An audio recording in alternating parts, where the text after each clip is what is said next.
வராகியை பஞ்சமி நாளினில் கண்டு வணங்கி வந்தால் பெரும் இன்பங்கள் தங்கிடச் செய்திடுவாள், வரும் துன்பங்கள் தீர்த்திடுவாள்.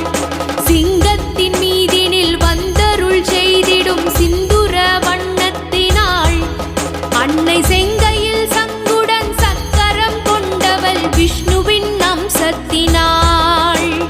பச்சை நிறத்தவள் இச்சை